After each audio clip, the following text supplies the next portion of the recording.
Tu es pathétique, dit ma sœur avec un sourire narquois, brandissant la bague en diamant que notre grand-mère m'avait laissée. Ryan et moi allons nous marier et il m'a aidé à tout prendre. La maison, l'argent, les bijoux. Il ne te reste plus rien. Je me suis adossé, souriant calmement. En fait, il y a quelque chose que vous devez tous les deux entendre. 2 millions de dollars. C'était le cadeau de ma grand-mère. Quelque chose qu'elle disait me protégerait, quoi que la vie me réserve. Je n'aurais jamais imaginé que ma propre sœur serait celle qui me le prendrait. Et elle ne l'a pas fait seule. Elle a eu l'aide de la seule personne que je pensais avoir laissée derrière moi pour de bon. Mon ex-mari. Ensemble, ils se sont tenus au tribunal, ont raconté des mensonges sur ma santé mentale, et ont veillé à ce que le juge me considère comme inapte à gérer mon propre héritage.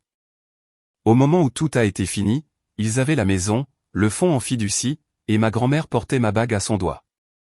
Les gens chuchotaient, des amis se sont éloignés, et dans cette ville, la réputation vaut plus que l'argent. Pendant un moment, je suis restée silencieuse. Ils ont cru que cela signifiait qu'ils avaient gagné. Mais ma grand-mère savait exactement de quoi ils étaient capables, et elle m'a laissé quelque chose qu'ils ne pouvaient jamais voir venir. Je devais juste attendre le bon moment. J'étais en train de remuer mon café quand la porte du café s'est ouverte et qu'une rafale d'air froid de Charleston s'est engouffrée. Vanessa est entrée comme si elle était chez elle, ses talons claquant sur le plancher en bois, ses cheveux impeccables captant la lumière. Sa main gauche était levée juste assez haut pour que tout le monde remarque le diamant scintillant à son doigt. La bague de ma grand-mère. Elle a balayé la pièce du regard jusqu'à ce que ses yeux se posent sur moi, puis elle a traversé, se glissant sur la chaise en face de la mienne avec ce sourire calculé que je connaissais depuis toujours. Merci de m'avoir rencontré, Claire, a-t-elle dit de ce ton mielleux qui annonçait toujours des ennuis. Je voulais que tu sois la première à savoir. Ryan et moi sommes fiancés. Mes doigts se sont serrés autour de ma tasse, la chaleur me mordant les paumes. Ryan. Mon ex-mari. J'ai forcé mon expression à rester neutre, le même masque que j'avais porté au tribunal quand il m'avait dépeinte comme instable. Elle s'est adossée, savourant le silence comme une autre arme. Ses ongles tapotaient le côté de sa tasse dans un rythme lent et régulier. Je vois que tu as remarqué la bague, a-t-elle ajouté, levant la main plus haut. Eh bien, puisque Ryan m'a aidé à contester le testament, elle est légalement à moi maintenant, ainsi que la maison et bien sur le fonds en fiducie. 2 millions de dollars. Claire, n'est-ce pas drôle comme les choses se passent? Je me suis souvenu du poids des mains de ma grand-mère Eleanor la dernière fois que je l'avais vue. Comme sa peau semblait fragile contre le cuir brun foncé du journal qu'elle m'avait pressé dans les paumes. Garde-le en sécurité, avait-elle chuchoté, son souffle court. Attends le bon moment. J'avais promis, ne sachant pas exactement pourquoi, seulement que ses yeux me disaient que cela importait. Ce journal était maintenant enfermé dans le tiroir du bas de mon bureau à la maison. Ces pages recelaient des secrets que Vanessa ne pouvait jamais imaginer. Vanessa s'est penchée en avant, baissant la voix juste assez pour m'attirer. Tu sais, ce n'était même pas si difficile. Quelques histoires sur tes crises de panique, quelques photos retouchées, Ryan me soutenant au tribunal. Le juge n'a même pas scié. Elle a laissé les mots planer, comme si elle était fière de la cruauté. Elle avait pris mes moments les plus bas, la panique que j'avais ressentie après avoir découvert les affaires de Ryan, et les avait transformées en une arme. Une arme assez tranchante pour me couper de mon propre héritage. Pourquoi me dis-tu ça, Vanessa, ai-je demandé, en gardant un ton calme. Juste pour me narguer. Oh, non, chère sœur, a-t-elle dit, penchant la tête. Je voulais t'offrir quelque chose. Renonce à toute future réclamation sur la succession et je te donnerai une allocation mensuelle. Assez pour que tu ne finisses pas à la rue. Après tout, nous sommes de la famille. Je l'ai regardé. Vraiment regardé. Le maquillage impeccable, le manteau de créateur, le diamant éclatant qui ne lui appartenait pas. Tout cela était une armure soigneusement choisie pour cacher ce que j'avais vu en elle depuis que nous étions enfants. Un besoin désespéré de gagner, même si cela signifiait détruire quelqu'un d'autre. Mon café était devenu froid, mais je ne bougeais pas. Au lieu de cela, j'imaginais le journal dans mon bureau, les pages détaillant les biens que ma grand-mère avait déplacés, les clauses qui excluraient complètement Vanessa. J'avais lu chaque ligne la nuit précédente et j'avais réalisé que c'était peut-être le moment que ma grand-mère avait voulu. C'est généreux de ta part, ai-je dit doucement. Mais tu devrais peut-être garder cette offre. Les choses ont une façon de changer. Elle a froncé les sourcils, pas habituée à ce que je résiste. Ses yeux se sont légèrement rétrécis, m'examinant à la recherche de fissures. Je ne lui en ai donné aucune. Tu as toujours été têtu, a-t-elle dit, se levant et ajustant son manteau. Je te donne une semaine pour y réfléchir. Après cela, l'offre disparaît. Elle s'est retournée et s'est dirigée vers la porte, s'arrêtant juste assez longtemps pour faire briller la bague à nouveau sous les lumières du café. Je suis resté à la table, fixant les ondulations dans mon café intact. L'odeur de grains torréfiés et de cannelle remplissait l'air, mais cela ne me réchauffait pas. Mon esprit rejouait ces mots, l'inclinaison suffisante de sa tête, la façon dont elle pensait avoir déjà gagné. Dehors, le moteur de sa voiture a démarré, le son s'est estompé alors qu'elle s'éloignait. J'ai fini mon café lentement, laissant l'amertume s'installer sur ma langue. 2 millions de dollars. L'héritage de ma grand-mère et une sœur qui avaient bâti sa victoire sur des mensonges. J'ai pris une profonde inspiration, me suis levé et j'ai enfilé mon manteau. Le journal m'attendait à la maison, ainsi que le plan qui allait tout récupérer. Le vent du port traversait mon manteau tandis que je marchais les quelques pâtés de maison qui me séparaient de chez moi, ce genre de froid vif de décembre qui semblait toujours s'insinuer jusque dans les os. À l'intérieur de ma maison de ville, l'air était encore presque attendu. Je suis allé directement à mon bureau dans le coin du salon et j'ai déverrouillé le tiroir du bas. Le journal en cuir était exactement là où je l'avais laissé. Sa couverture était lisse à force d'avoir été manipulée. Mes doigts ont tracé le bord avant que je ne l'ouvre, et le souvenir du jour où il était entré en ma possession s'est déroulé dans mon esprit. C'était en fin d'après-midi, au printemps 2022. La lumière du soleil filtrait à travers les hautes fenêtres de la bibliothèque de ma grand-mère Éléanore, projetant des reflets dorés sur les rangées de livres qu'elle aimait.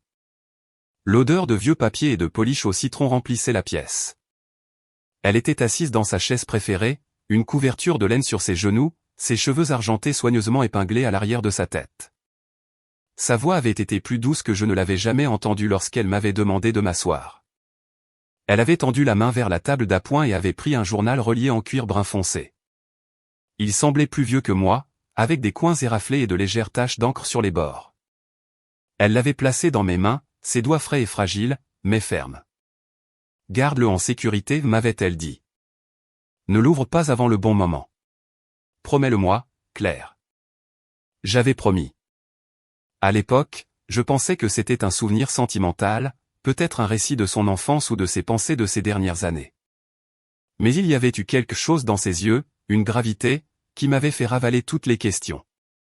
Nous étions restés assis un moment après cela, sa main posée sur la mienne, le tic-tac de l'horloge de cheminée étant le seul son. 2 mois plus tard, elle était partie. Ce n'est que la nuit dernière que j'ai finalement tourné la clé et rompu ma promesse.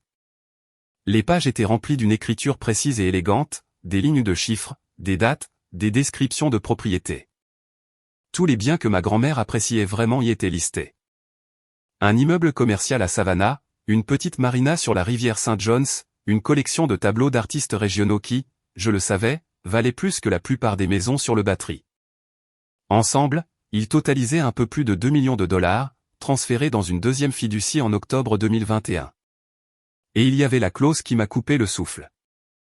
Aucune sœur ne pouvait toucher un centime sans le consentement de l'autre. Elle avait construit un mur que Vanessa ne pouvait pas franchir seule. Le son de mon téléphone vibrant sur le comptoir m'a ramené au présent. C'était un message de ma tante m'invitant à dîner le dimanche chez mes parents. Vanessa serait là. J'ai failli refuser, puis j'ai changé d'avis. La voir dans une pièce où elle pensait avoir le dessus pourrait m'en apprendre plus que n'importe quel avocat. Ce dimanche-là, la salle à manger était chaude et lumineuse. La longue table était dressée avec de la vaisselle qui était dans la famille depuis des décennies. Mon père versait du vin pendant que ma mère apportait un rôti. Vanessa est arrivée avec 10 minutes de retard, la bague scintillant à nouveau alors qu'elle ôtait son manteau. Elle était tout sourire, embrassant à l'air les parents, remplissant l'espace de sa voix. Ryan n'était nulle part en vue, ce qui n'était pas une surprise. Il avait toujours été prudent quant à son apparition. À mi-chemin du repas, alors que la conversation déviait vers les vacances, Vanessa s'est tournée vers moi avec un air doucement curieux. « As-tu trié ce que grand-mère t'a laissé, Claire » a-t-elle demandé, son ton léger, mais ses yeux vifs. J'ai posé ma fourchette, sentant tous les regards se tourner vers moi. Il y avait la plus légère des boucles au coin de sa bouche, le même regard qu'elle avait quand elle me tentait de me fourrer dans les ennuis quand j'étais enfant. J'ai souri, prenant une gorgée de vin. Il n'y avait pas grand-chose à trier. Quelques objets personnels. Elle a hoché la tête lentement, faisant semblant d'être compatissante. Eh bien, elle m'a laissé pas mal de choses. Tu sais, ça a changé ma vie. Je sentais mes parents me regarder, attendant de voir si je mordrais à l'hameçon. Au lieu de cela, je me suis adossé, la laissant remplir le silence de sa propre fierté. C'est merveilleux, ai-je dit finalement. Grand-mère a toujours voulu que tu sois heureuse. Le bref éclair de frustration dans ses yeux a été rapide, mais je l'ai remarqué. Elle s'attendait à ce que je craque, à ce que je révèle mes intentions. Au lieu de cela, j'ai passé le panier à pain à mon oncle et lui ai demandé des nouvelles de son nouveau bateau. Le reste du dîner s'est déroulé dans un flou de petites conversations et de rires polis. Je me suis concentré sur l'écoute, notant qu'il s'inclinait devant Vanessa, qui évitait son regard, et qui semblait sincèrement inconscient de la tension entre nous. Quand le café a été servi, je me suis excusé, me glissant dehors dans l'air frais de la nuit avant que quelqu'un ne puisse suggérer de s'attarder. De retour à la maison, j'ai rangé le journal dans son tiroir, le verrouillant à nouveau. Ma grand-mère m'avait fait confiance pour attendre, pour utiliser ce qu'elle avait laissé derrière elle, non pas avec colère, mais avec précision. Ce soir avait confirmé ce que je soupçonnais déjà. Vanessa pêchait, espérant confirmer que je ne savais rien. Et pour l'instant, c'est exactement ce qu'elle croirait. Je me suis assise près de la fenêtre, les lumières éteintes, regardant les lampadaires projeter des cercles pâles sur le trottoir vide. La ville était silencieuse, et moi aussi, portant le poids de 2 millions de dollars dans mes mains sans jamais toucher l'argent. Le bon moment arrivait. Je le sentais. Cela faisait 4 ans que j'avais divorcé, mais certaines blessures me brûlaient encore comme si elles avaient été faites hier. À l'automne 2019, quelques semaines seulement après que Ryan et moi ayons signé les papiers, les murmures ont commencé. Au début, ils étaient subtils, une réunion de déjeuner annulée, un email poli d'un client potentiel disant qu'ils avaient décidé de prendre une autre direction. Je pensais que c'était juste le flux et le reflux des affaires. Puis j'ai commencé à remarquer les regards, la façon dont les conversations s'arrêtaient quand j'entrais dans une pièce. Vanessa avait toujours été sociable, avait toujours su comment charmer une pièce. Associée à Ryan, elle avait le partenaire idéal pour une campagne de diffamation. Ils ont dit aux gens que j'étais instable, que j'avais eu des crises de nerfs pendant notre mariage. Ryan parlait apparemment du tribut que mes prétendus épisodes avaient prélevé sur lui, se présentant comme l'ex-mari patient qui avait tout essayé pour m'aider. Vanessa a ajouté sa propre touche, partageant des histoires où j'annulais des projets à la dernière minute ou ratais des événements familiaux, les transformant en signes de problèmes plus profonds. Le timing n'aurait pas pu être pire. Je venais d'obtenir un rendez-vous avec le conseil d'administration d'une entreprise de technologie de taille moyenne basée en Colombie qui cherchait un consultant financier à long terme.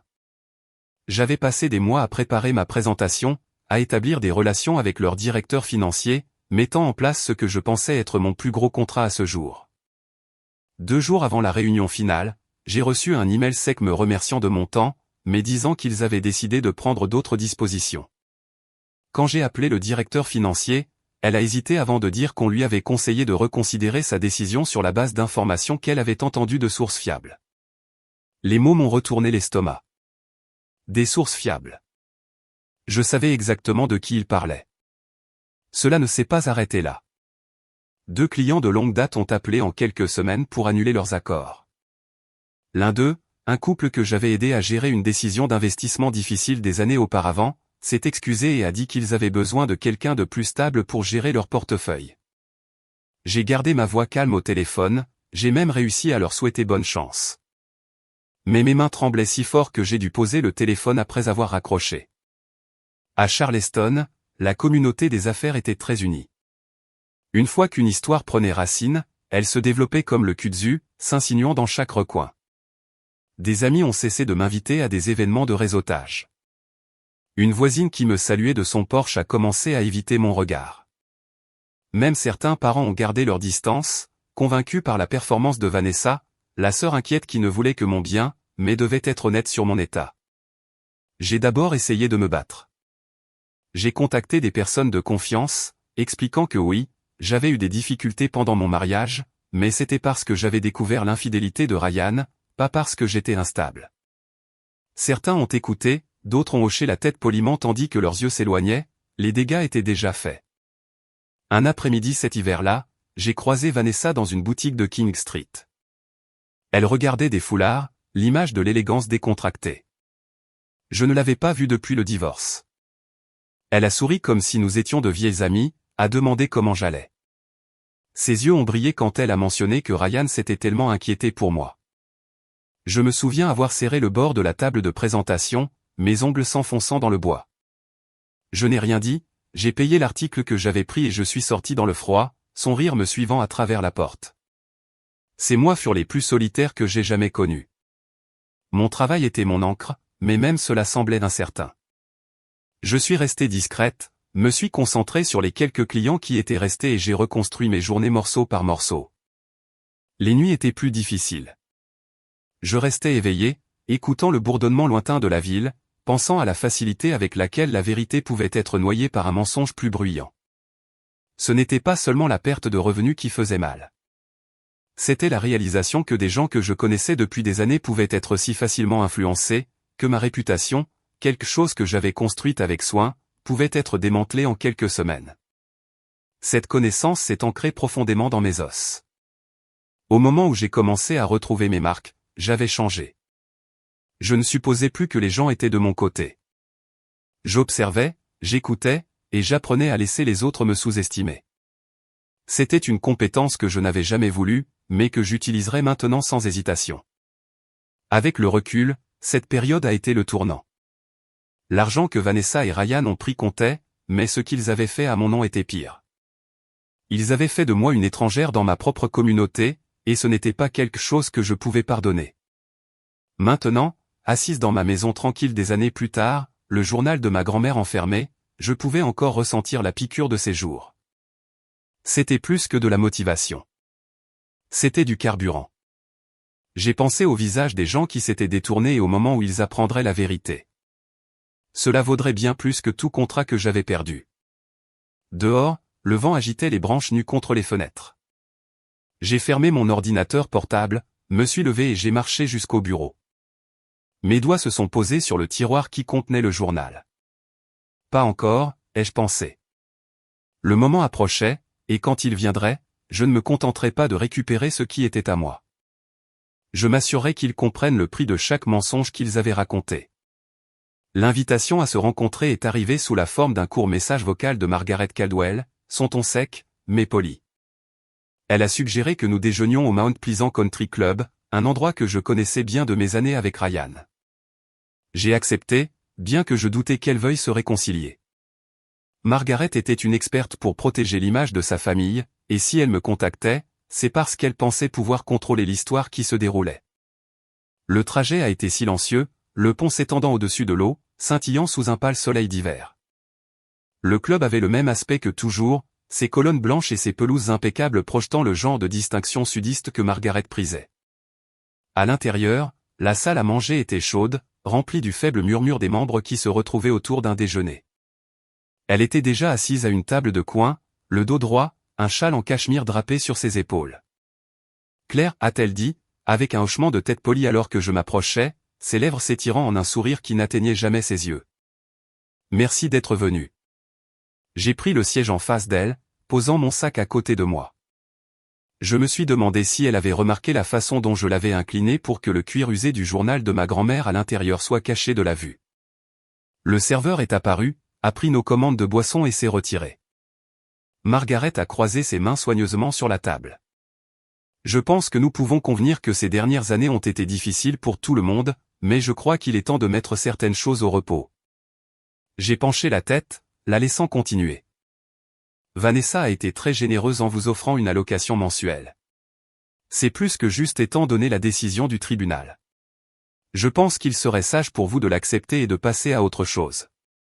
La famille est la famille après tout, et nous devons maintenir un certain décorum.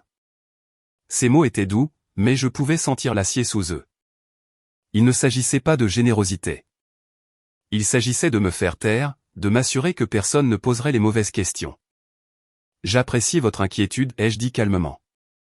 Mais je ne pense pas que l'argent soit le problème ici. Ses sourcils se sont légèrement levés. Alors, quel est le problème? Je me suis adossé, laissant une petite pause s'étirer entre nous. Vous savez, Margaret, parfois je me demande à quel point Ryan a dû lutter pour équilibrer un mariage avec moi et d'autres engagements. Cela n'a pas dû être facile. Son expression s'est figée pendant une fraction de seconde avant qu'elle ne la lisse. Je ne suis pas sûr de ce que vous voulez dire. Bien sûr que si, ai-je pensé, mais je n'ai pas insisté. J'ai siroté mon eau, regardant ses doigts se serrer légèrement autour de sa serviette. Le serveur est revenu avec nos salades, brisant la tension. Margaret a parlé de l'événement caritatif à venir du club, de la météo, de tout sauf de ce que je venais d'insinuer.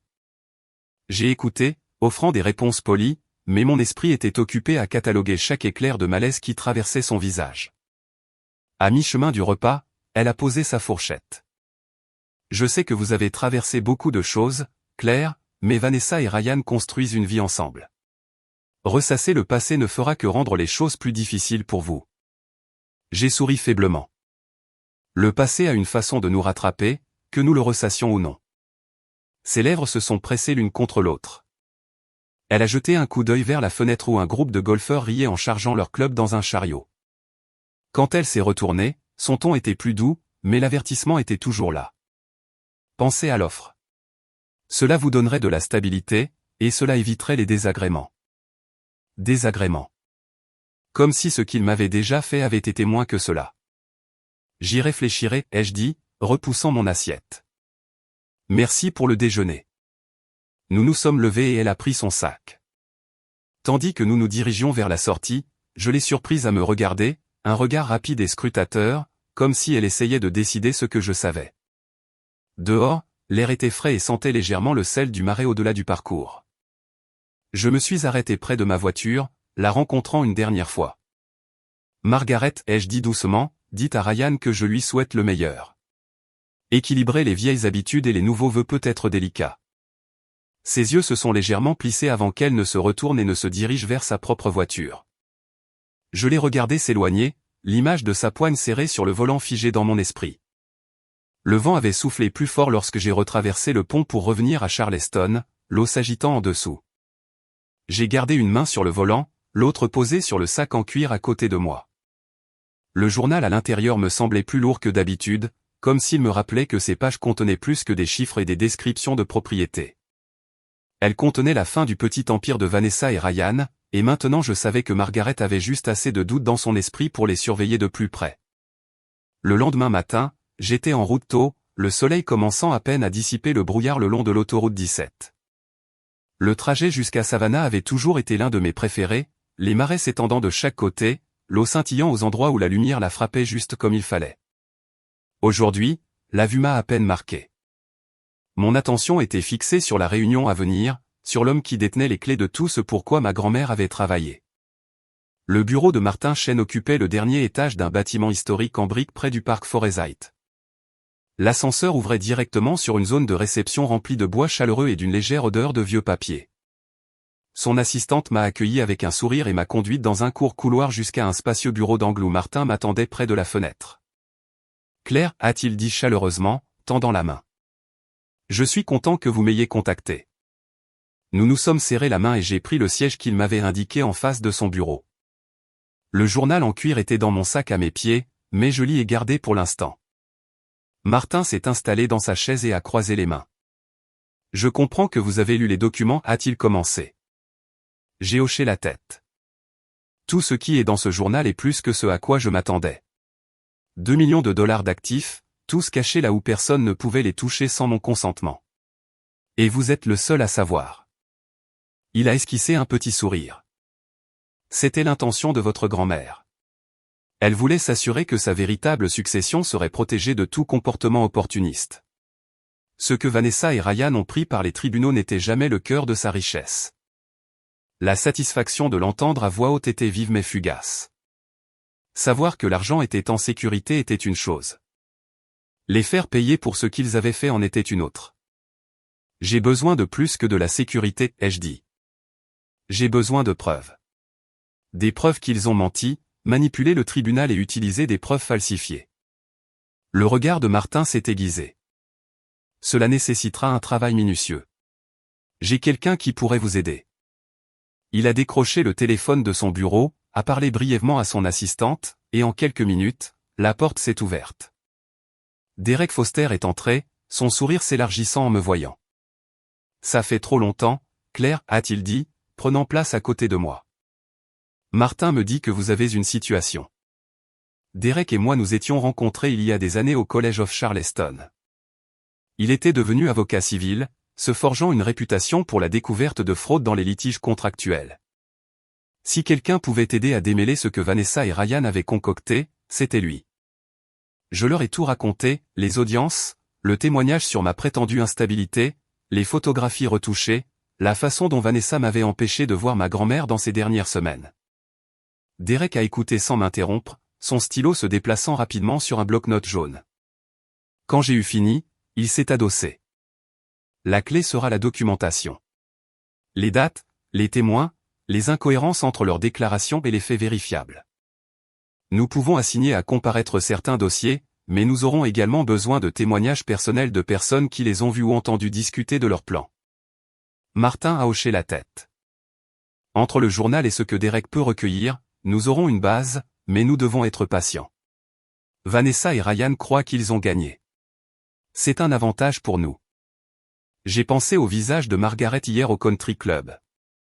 L'éclair d'incertitude qu'elle avait essayé de cacher. Il n'était pas aussi intouchable qu'il le pensait. Qu'en est-il des propriétés dans le journal, ai-je demandé. S'ils découvrent l'existence de la fiducie avant que nous n'agissions, peuvent-ils interférer? Pas sans votre signature, a dit Martin. Et je veillerai à ce que la fiducie reste scellée jusqu'au moment où nous en aurons besoin. Derek a tapoté son stylo sur le bloc-notes. Je commencerai par les transcriptions du tribunal et leurs déclarations sous serment. Toute divergence entre les versions de leur histoire pourrait être utile. Je veux aussi parler à toute personne proche de votre grand-mère au cours de sa dernière année. Un nom m'est venu immédiatement à l'esprit. Janet Miller. Elle habitait à côté de ma grand-mère et avait déjà laissé entendre qu'elle en savait plus qu'elle n'avait dit. Je peux organiser ça, lui ai-je dit. Bien, a dit Derek. Plus notre liste de témoins est solide, plus il leur sera difficile de rejeter l'affaire comme une simple rancune. Martin a jeté un coup d'œil à l'horloge. Claire. Cela ne sera pas rapide. Mais le moment venu, l'impact sera décisif. J'ai quitté le bureau avec la carte de Derek dans ma poche et un dossier de Martin contenant des copies des documents de la fiducie. Dehors, l'air était plus doux qu'à Charleston, le parc grouillant de gens promenant leurs chiens et sirotant un café. J'ai marché lentement jusqu'à ma voiture, le bruit de mes talons sur le trottoir en briques, régulier et mesuré. Le trajet de retour m'a donné le temps de réfléchir. Chaque kilomètre entre Savannah et Charleston me semblait un pas de plus vers le moment que j'attendais. Vanessa et Ryan m'avaient pris ma réputation, ma place dans la famille, et avaient essayé de me prendre mon avenir. Maintenant, j'avais des alliés, et pour la première fois depuis des années, l'équilibre commençait à pencher en ma faveur.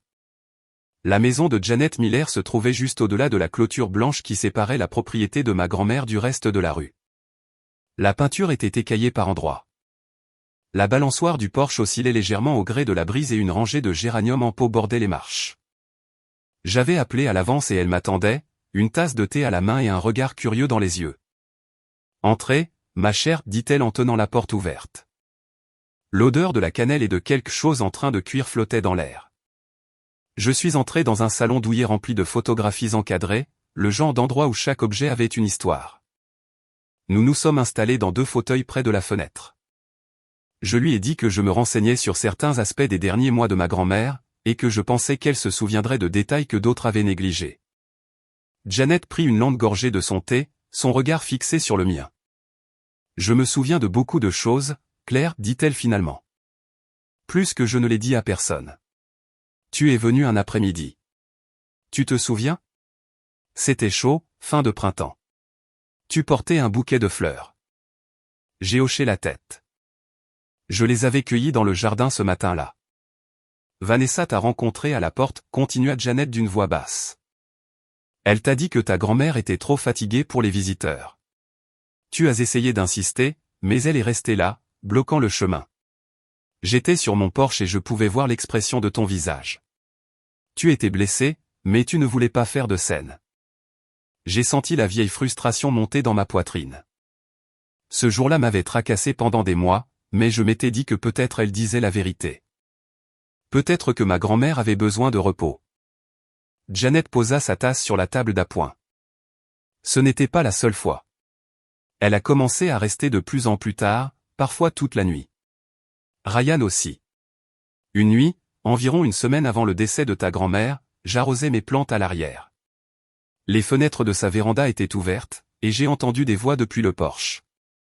Il faisait sombre, mais je les ai reconnus. Vanessa et Ryan. Elle a marqué une pause, ses doigts se recourbant légèrement sur ses genoux. Qu'ont-ils dit, ai-je demandé. Ils parlaient doucement, mais j'ai saisi des bribes. Vanessa a dit quelque chose à propos de devoir transférer les papiers avant qu'il ne soit trop tard. Ryan lui a dit de ne pas s'inquiéter, que te tenir à l'écart était le plus important. Puis ils ont tous les deux ri. Les mots ont eu un poids lourd. Transférer les papiers. Me tenir à l'écart. Cela correspondait trop parfaitement à ce que j'avais lu dans le journal de ma grand-mère. Les entrées de ces semaines avaient été méticuleuses, presque comme si elle savait que quelqu'un essaierait de la contester. Elle avait listé quels documents étaient dans quel coffre, lesquels avaient été déplacés, et qui en était informé. Janet s'est penchée en avant. Je ne savais pas ce qu'il voulait dire, mais ça ne me semblait pas juste. Et après le décès de ta grand-mère et tout ce gâchis judiciaire, je me suis demandé si j'aurais dû dire quelque chose. Tu le dis maintenant? Je lui ai dit que cela comptait. Elle a hoché la tête lentement. Si tu as besoin que je le dise à un avocat, je le ferai. Ta grand-mère était une femme bien. Elle méritait mieux que tous les jeux qu'il jouait. Je l'ai remercié et nous avons parlé un peu plus longtemps de petites choses, du quartier, du calme de la rue depuis que la maison de ma grand-mère était vide. Avant que je ne parte, Janet a disparu dans une autre pièce et est revenue avec une petite enveloppe. J'ai trouvé cela dans ma boîte aux lettres à peu près à ce moment-là, dit-elle en me l'attendant. Pas d'adresse de retour, juste mon nom. À l'intérieur se trouvait une photocopie d'un document légal. Je ne l'ai pas comprise, alors je l'ai rangée. C'est peut-être important. J'ai glissé l'enveloppe dans mon sac sans l'ouvrir. Dehors, le soleil de fin d'après-midi était bas, projetant de longues ombres sur la pelouse. De retour dans ma voiture, je suis resté assise un instant, le volant chaud sous mes mains. Les mots de Janet me revenaient à l'esprit. Transférer les papiers. Me tenir à l'écart. L'image de Vanessa debout à la porte m'est revenue, nette et claire. Son sourire tendu, son corps incliné pour bloquer mon chemin. Le trajet de retour à la maison fut silencieux, le genre de silence qui vous fait remarquer chaque petit bruit. Le bourdonnement des pneus, le clic du clignotant. À la maison, j'ai porté l'enveloppe à mon bureau, la posant à côté du journal en cuir. 2 pièces d'un puzzle qui commençait à prendre forme. Je ne l'ai pas encore ouverte. Au lieu de cela, je me suis assise sur la chaise près de la fenêtre, regardant le ciel passer de l'or au bleu profond. Quelque part de l'autre côté de la ville, Vanessa et Ryan pensaient probablement que le monde penchait toujours en leur faveur. Mais maintenant j'avais un témoin, et bientôt j'en aurai d'autres. Lydia Harrow a décroché dès la première sonnerie, sa voix lumineuse avec la même énergie qu'elle avait au lycée. Je lui ai dit que j'avais besoin de la rencontrer, pas de petites conversations, juste un lieu et une heure. Nous nous sommes retrouvés dans un petit restaurant près de East Bay Street, le genre d'endroit qui sentait légèrement le café et les œufs frits, quelle que soit l'heure. Elle s'est glissée dans le box en face de moi, un stylo déjà à la main.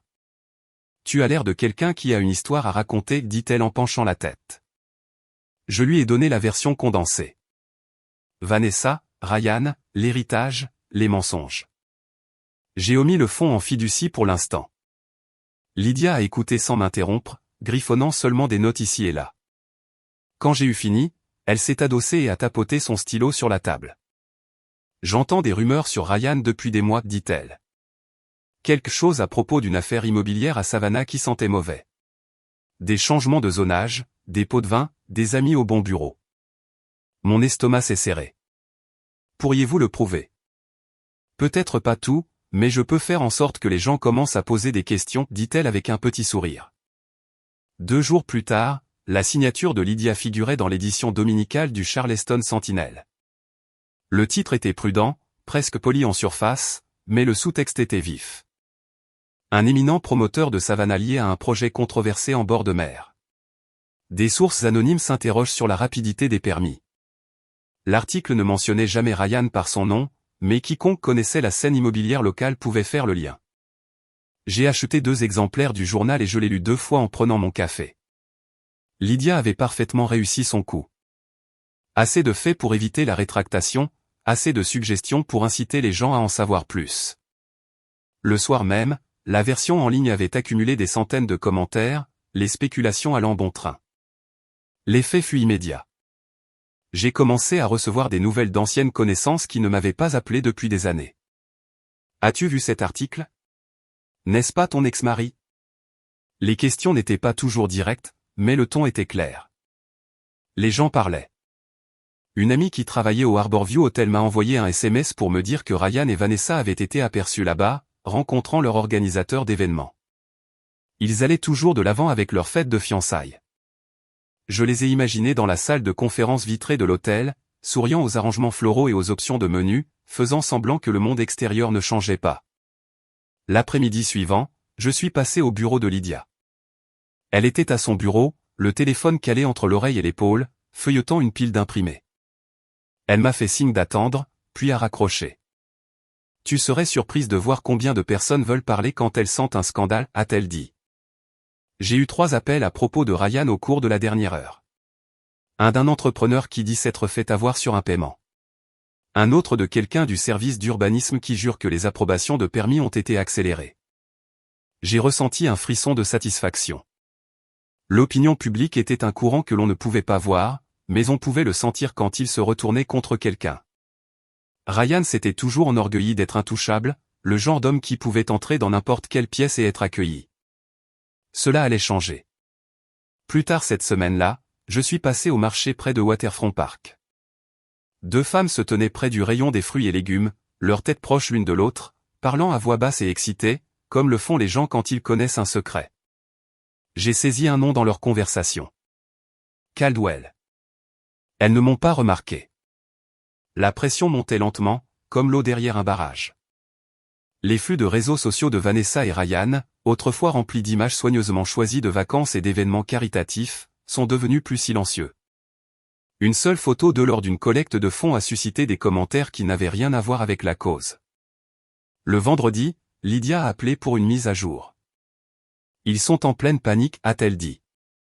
Ryan essaie de rassurer ses partenaires, mais les murmures sont plus forts maintenant, et je pense que Vanessa commence à le sentir. Elle appelle des amis communs pour essayer de savoir qui m'a parlé. Bien, ai-je dit. Qu'elle se le demande. Ce soir-là, j'ai marché le long du Battery, l'eau sombre et agitée sous le clair de lune. L'air était assez frais pour transporter le faible son de la musique de l'un des restaurants en bas de la rue. Dans mon esprit, je pouvais les voir tous les deux à leur fête de fiançailles, les sourires polis, les verres qui s'entrechoquaient, et en dessous la conscience que le sol n'était plus aussi solide qu'il y a un mois. Ce n'était que le début. L'appel de Martin est arrivé juste après le petit déjeuner, son ton mesuré, mais avec une pause délibérée qui m'a fait poser ma tasse de café. La déclaration trimestrielle avait été livrée à la First Atlantic Bank, et selon ses mots, il n'y avait rien là-dedans qu'il puisse réellement toucher. Je n'avais pas besoin de plus d'explications. C'était le moment où Ethan Parker, leur banquier de confiance et ami de longue date de Ryan, verrait la vérité. Chaque centime qu'il pensait avoir été lié par le fonds fiduciaire scellé par ma signature. Et sur le papier, cela ressemblait à une coquille vide habillée d'un langage d'investissement. J'imagine la réaction en chaîne. Ethan assis à son bureau, la lumière du matin se répandant sur des piles de dossiers, feuilletant les pages, le front plissé. Un appel téléphonique à Ryan, peut-être un hésitant « il faut qu'on parle », suivi de la première onde de panique. La panique se répandrait plus vite dans leur monde que n'importe quelle rumeur. J'ai passé la fin de la matinée à me promener dans la maison, laissant le silence s'étirer.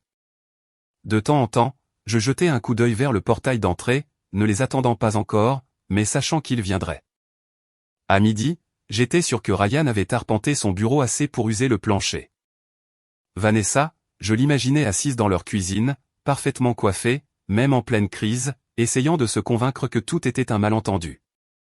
À 15 heures, le bruit de pneus crissant sur mon allée de gravier a brisé le calme. Je me suis avancé vers la fenêtre.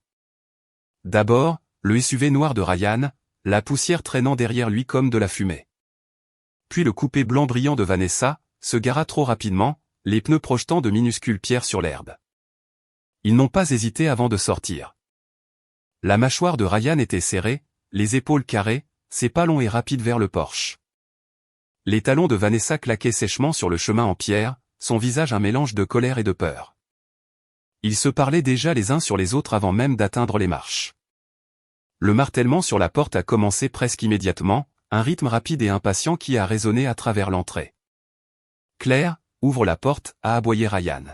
« Nous devons parler. » Je suis resté où j'étais, appuyé contre le mur à côté de la porte. L'air à l'intérieur était calme et frais. Le genre de silence qui vous permet d'entendre votre propre respiration. La voix de Vanessa a suivi, plus aiguë, plus urgente. « C'est ridicule. Tu fais une scène. » Un rire m'a échappé avant que je ne puisse l'arrêter. J'ai gardé un ton calme en répondant à travers la porte. 2 millions de dollars n'ont jamais été sur ce compte.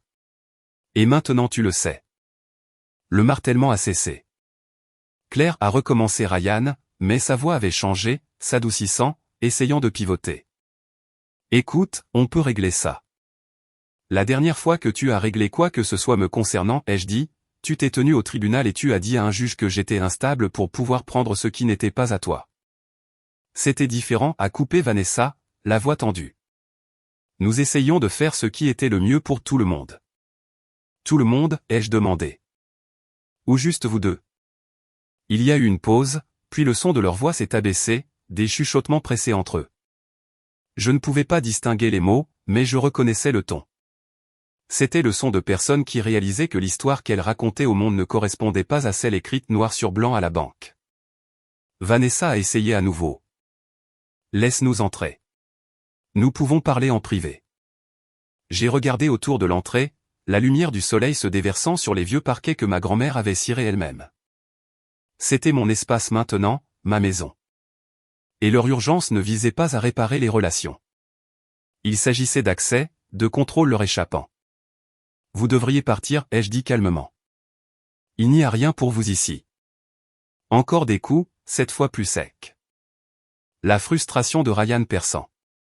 Tu crois que tu peux continuer comme ça éternellement? Je n'ai pas répondu. Je me suis éloigné de la porte et j'ai marché vers le salon. Leur voix était étouffée mais toujours tendue à l'extérieur. Je pouvais entendre la dureté dans le ton de Ryan. La façon dont les mots de Vanessa s'entrechoquaient, chacun essayant de dominer l'autre. Il perdait l'image à laquelle il tenait le plus. Le couple calme et posé qui avait toujours le dessus. Des minutes se sont écoulées avant que les moteurs ne démarrent à nouveau. J'ai regardé par la fenêtre Ryan partir le premier, son SUV tressaillant légèrement alors qu'il appuyait sur l'accélérateur. Vanessa le suivait de près, les pneus de sa voiture patinant brièvement sur le gravier avant de retrouver l'adhérence. La poussière est restée en suspension dans l'air longtemps après leur départ. Je suis resté près de la fenêtre jusqu'à ce que la route soit vide. Le calme qui s'est installé après n'était pas seulement la paix. C'était la pause entre la première fissure et l'effondrement total. Sur la table basse, le journal était là où je l'avais laissé, sa couverture en cuir usé captant la lumière de l'après-midi.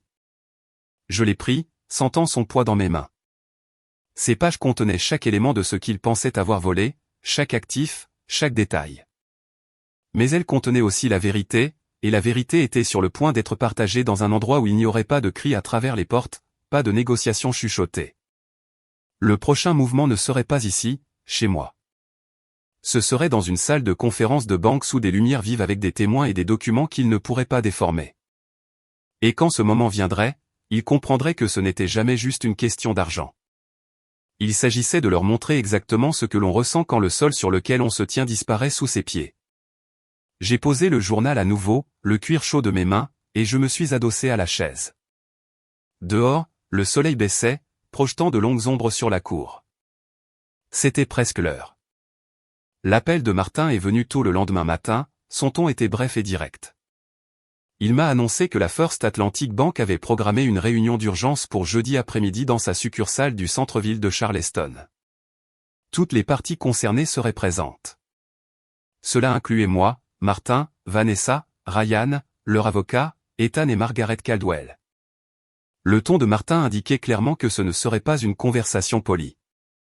Au moment où je suis entré dans la salle de conférence vitrée de la banque, l'air portait déjà ce silence vif et tendu qui s'installe lorsque les enjeux sont importants. Les stores étaient à moitié tirés contre le soleil éclatant, projetant des rayures sur la table polie. À une extrémité se tenait Ethan, les mains serrées sur la pile de papier devant lui.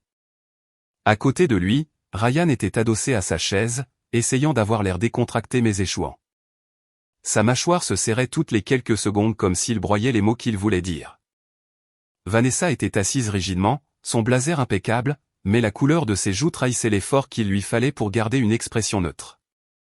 Margaret était là aussi, dans un tailleur sombre, les mains jointes autour d'un dossier en cuir. Elle m'a fait un bref signe de tête quand je suis entré, le genre qui était plus une reconnaissance qu'une salutation. J'ai pris le siège à côté de Martin, qui arrangeait déjà une ligne nette de documents le long du bord de la table. Le directeur principal de la banque, un homme nommé Harold Whitmore, a ouvert la réunion.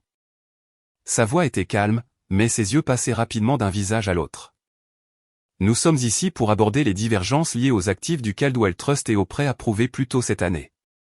Ethan, vous êtes le gestionnaire de compte de référence. Pouvez-vous expliquer comment ce prêt a été traité sur la base d'actifs qui, à partir de cette semaine, ont été identifiés comme non vérifiés? Ethan s'est agité sur sa chaise, la voix tendue. Au moment de la demande, on m'a fourni une documentation montrant la propriété et l'évaluation conformes aux exigences. Ces documents étaient convaincants. Son regard a rapidement glissé vers Ryan pendant une fraction de seconde avant de revenir à Harold. Martin s'est penché en avant, faisant glisser un dossier vers le centre de la table. Convaincant parce qu'ils ont été modifiés. Voici la déclaration de fiducie originale de mon bureau, telle qu'elle a été établie avant le décès de Madame Eleanor Rosewood. Et voici, il a placé une deuxième feuille à côté, la version soumise à la banque. Vous pouvez voir que les évaluations immobilières ont été gonflées, le langage ajusté pour suggérer que la fiducie pouvait être consultée sans le consentement conjoint des deux bénéficiaires. C'est faux. Vanessa a laissé échapper un petit rire rapide qui se voulait dédaigneux mais qui a sonné cassant. Vous ne pouvez pas prouver d'où vient ce second document. Oui, a dit Martin calmement. Je peux. Les métadonnées du fichier montrent qu'il a été créé sur un ordinateur portable enregistré à votre domicile, Madame Caldwell. Il a été envoyé par email à Ethan depuis l'adresse personnelle de votre mari. La pièce est restée silencieuse.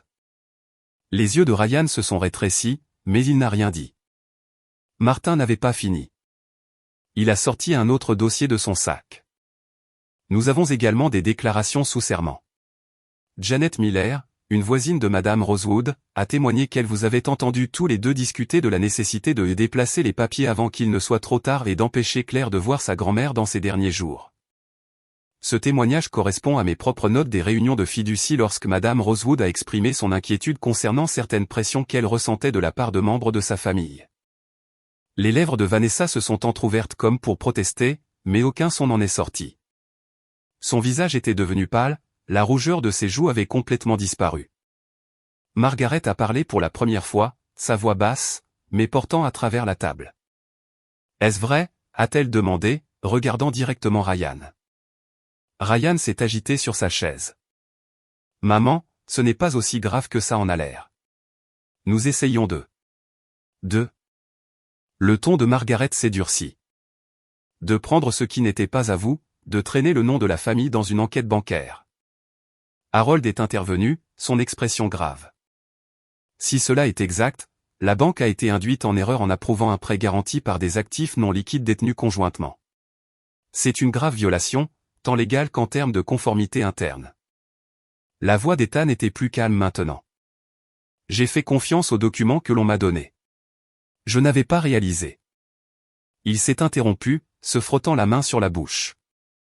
Martin a tapoté légèrement la table, ramenant l'attention sur lui. Que vous l'ayez réalisé ou non, le fait demeure. Le fonds est intact. Il ne peut être consulté sans le consentement des deux bénéficiaires. Tout prêt basé sur la propriété exclusive est annulable et potentiellement passible de poursuite. Vanessa a finalement retrouvé sa voix, bien qu'elle tremblait un peu. Alors, quoi maintenant? Vous pensez pouvoir simplement partir avec tout? J'ai croisé son regard calmement. Il ne s'agit pas de partir.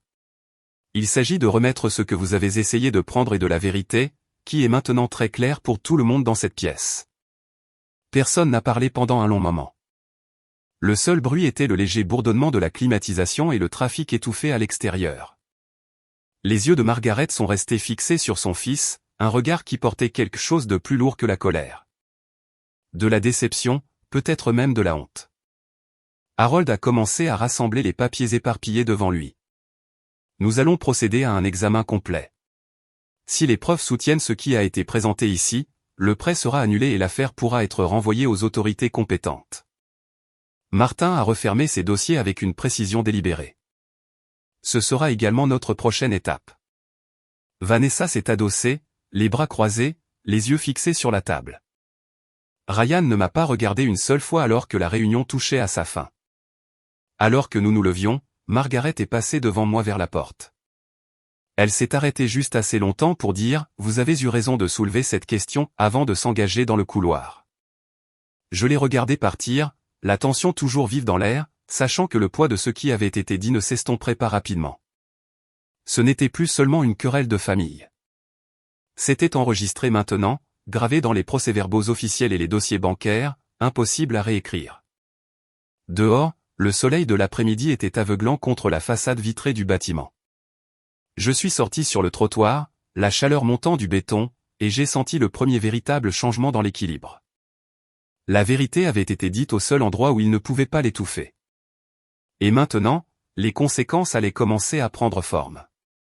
Le lendemain matin, Martin a rappelé, son ton était calme, mais teinté de finalité. Il m'a dit que la banque avait accepté de se réunir à nouveau dans un cadre plus restreint, uniquement les parties principales et leurs avocats, pour déterminer une résolution.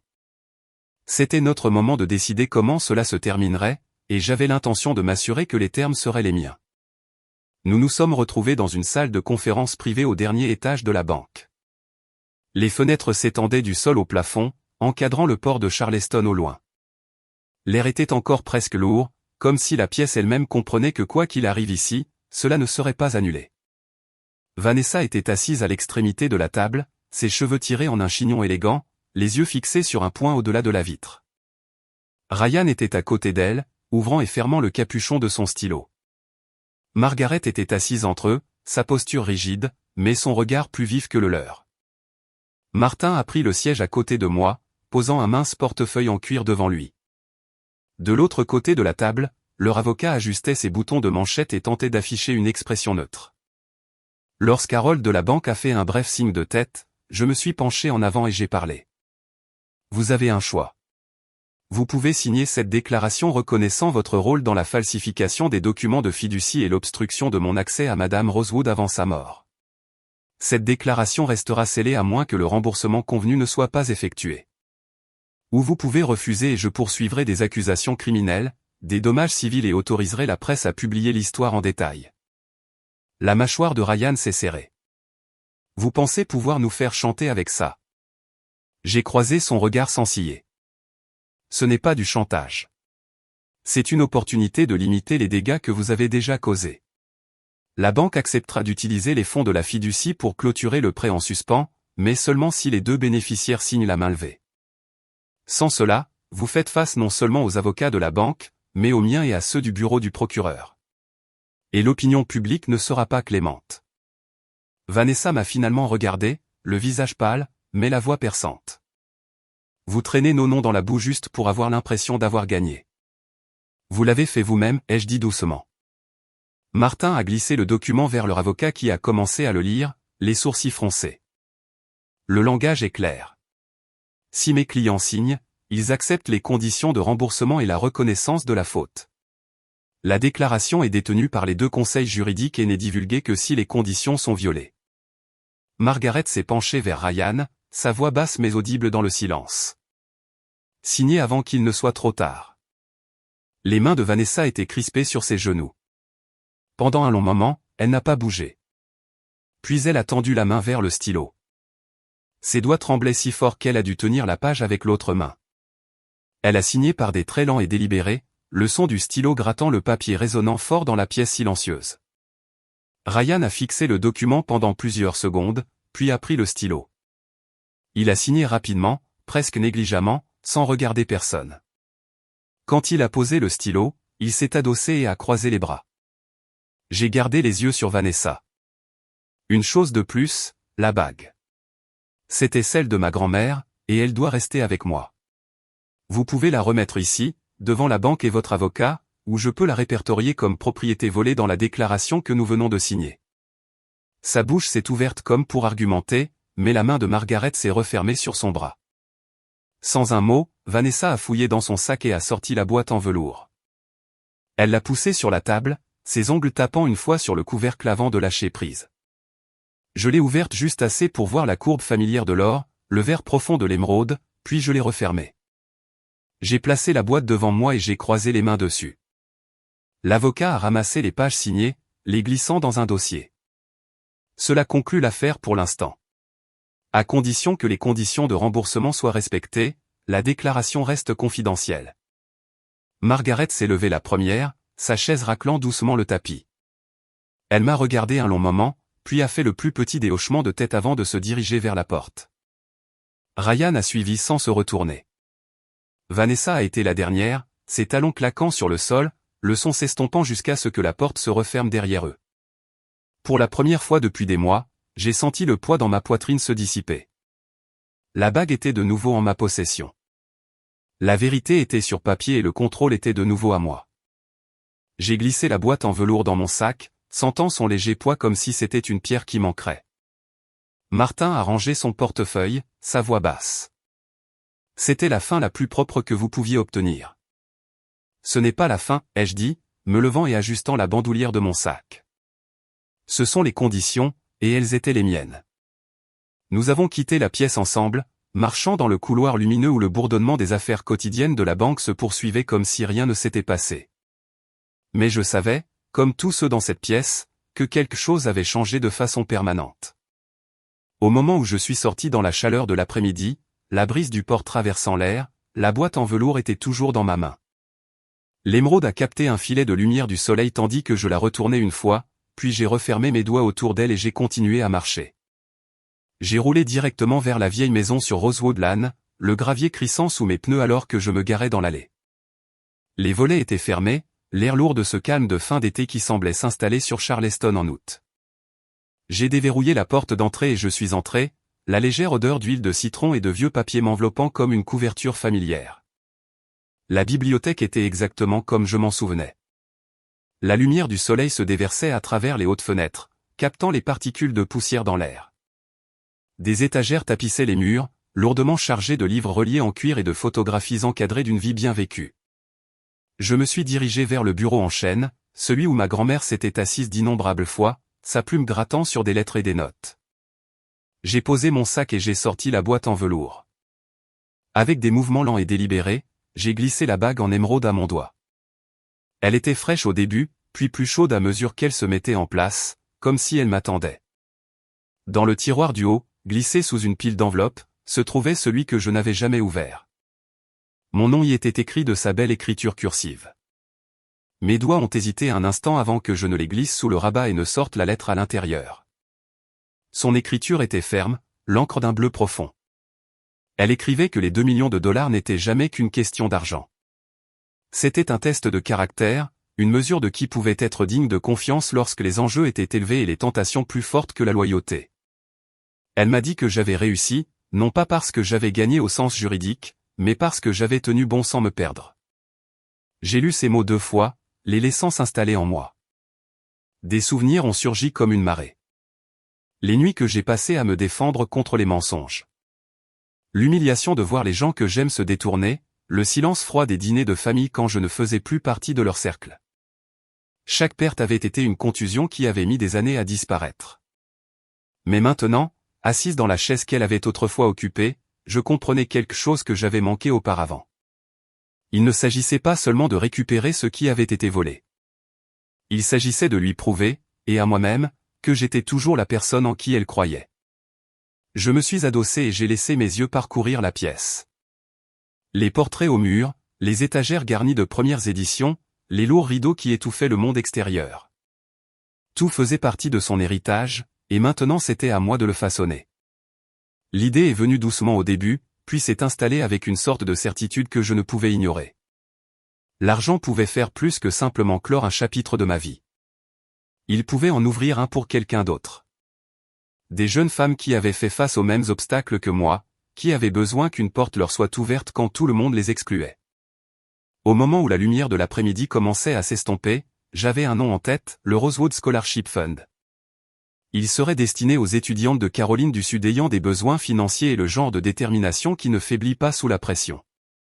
Il porterait le nom de ma grand-mère, non pas comme un rappel de richesse, mais comme un symbole de résilience. J'ai pris une feuille de papier vierge du bureau et j'ai commencé à esquisser des idées, des conditions de dotation, des exigences de candidature, les types de programmes de mentorat qu'il pourrait soutenir.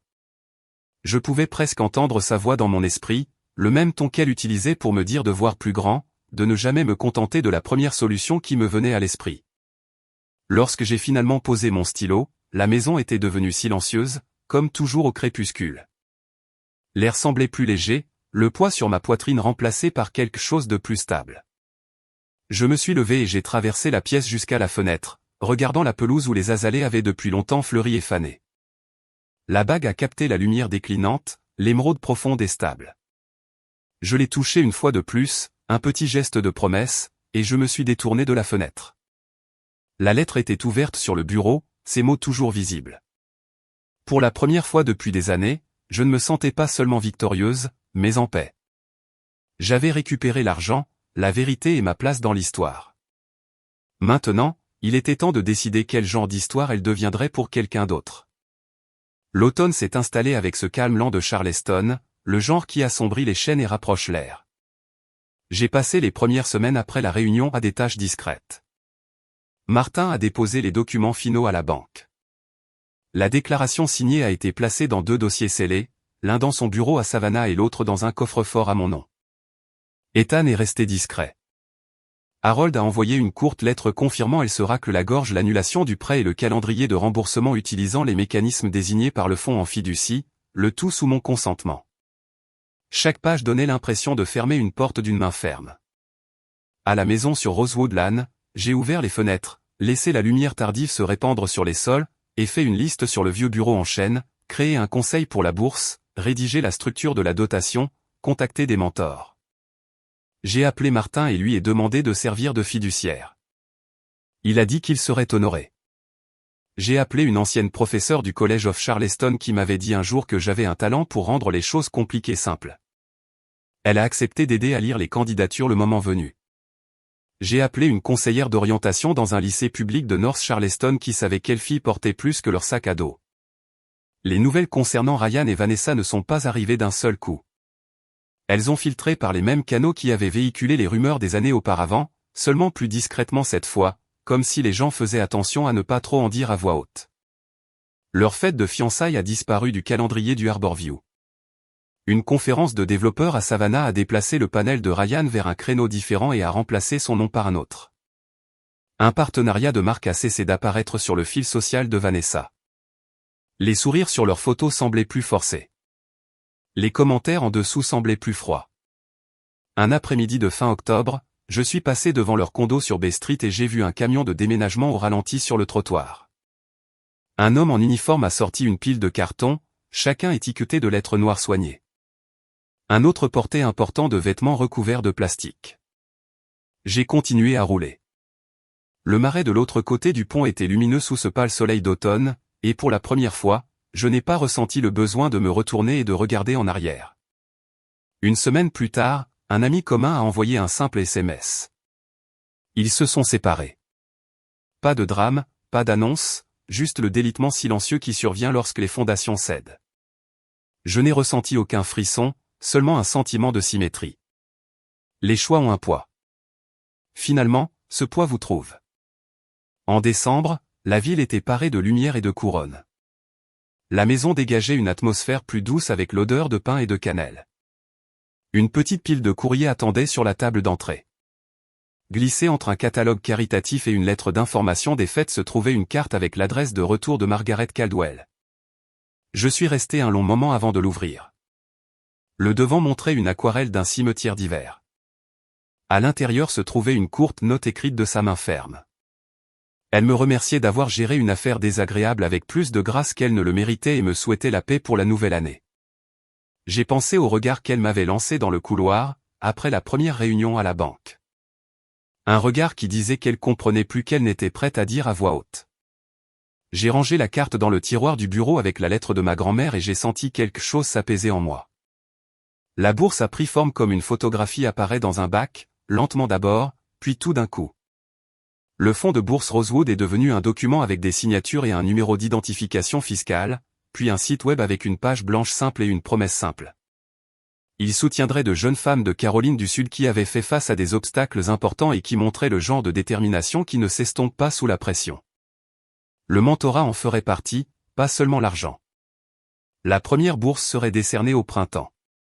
Par une fraîche soirée juste avant Noël, j'ai parcouru les couloirs de la vieille maison avec une petite boîte à outils, resserrant une charnière lâche, dépoussiérant les cadres de photographies de famille, disposant le plateau en argent que ma grand-mère aimait pendant les fêtes.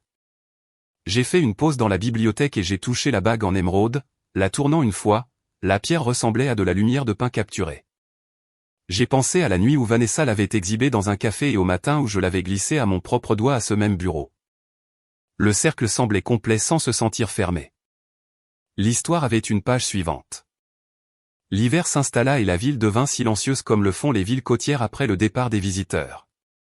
Le jour de l'an, je suis allé à Folly Beach et je me suis tenu pieds nus, le ressac froid me balayant les orteils. J'ai respiré le sel et laissé le vent tirer mes cheveux. Quand je me suis retourné, la ligne que mes pieds avaient tracée était déjà effacée. C'était bien de n'y laisser aucune trace. Le printemps est arrivé tôt. Les azalées ont éclaté en rose dans les jardins et l'air est devenu chaud et doux. Par un samedi lumineux d'avril, la première cérémonie de remise des bourses a eu lieu dans un petit auditorium du College of Charleston. Des rangées de chaises pliantes, un pupitre emprunté au bureau des anciens élèves, un quatuor à cordes d'étudiants jouant doucement vers le fond. Martin était assis dans l'allée, les mains jointes, un petit sourire aux lèvres. Mon ancienne professeure a fait une brève introduction qui m'a fait rougir. Puis ce fut mon tour. Je me suis tenu au pupitre et j'ai regardé les visages dans la pièce. Des parents serrant des programmes, des enseignants aux yeux fiers, des étudiants s'agitant sur leur siège avec une espérance inquiète. Au premier rang était assise une jeune femme nommée Maya de North Charleston, une étudiante en dernière année qui voulait étudier l'ingénierie. Elle avait concilié l'école, un emploi à temps partiel et s'occupait d'un frère plus jeune.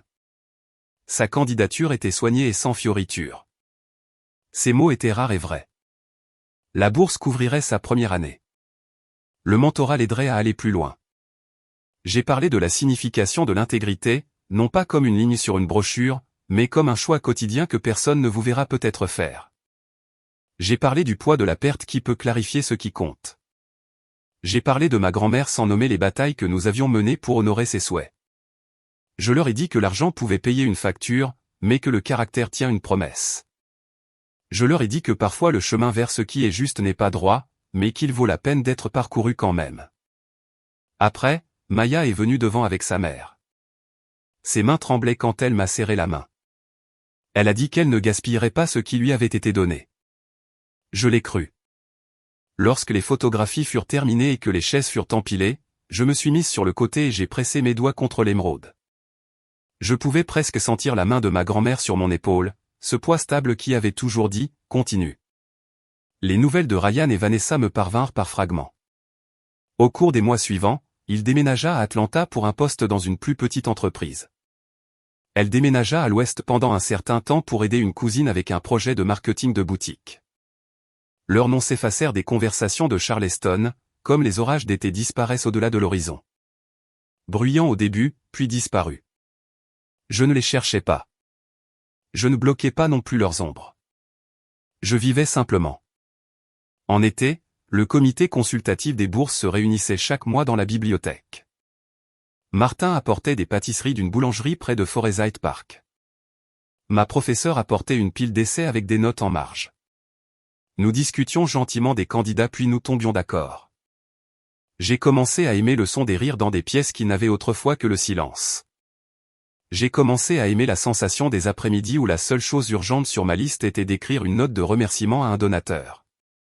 par une douce soirée de juillet, je me suis assise sur les marches d'entrée alors que la poussière s'accumulait dans les arbres. Des lucioles traçaient des lumières sur la pelouse. Quelque part dans la rue, une radio jouait une chanson qui donnait l'impression que l'année tournait une page. J'ai pensé à tout ce qui avait été brisé et à tout ce qui avait été reconstruit. J'ai pensé aux mots dans la lettre de ma grand-mère. C'était un test de caractère. C'était une mesure de qui pouvait être digne de confiance. Je les comprenais maintenant, comme on ne comprend qu'après avoir traversé le feu et découvert que son nom nous appartient toujours. C'est ici que l'histoire s'arrête pour moi. Pas dans un tribunal et pas dans un titre, mais dans le retour silencieux des choses qui comptent. La maison est en ordre. Le fonds en fiducie est sécurisé. La bague est là où elle doit être. La bourse a une première récipiendaire et une liste d'attente derrière elle. Les gens qui ont essayé de prendre ce qui n'était pas à eux vivent ailleurs, portant le poids de leur choix. Et je suis ici, étudiant l'endroit que ma grand-mère aimait, choisissant chaque jour d'être la personne qu'elle croyait que je pouvais être. Si vous avez déjà vu quelqu'un déformer la vérité et vous êtes demandé si elle se démêlerait un jour, laissez cette fin s'installer en vous. Parfois, la justice marche, elle ne court pas. Parfois, la réponse la plus puissante est la patience, recueillie avec détermination.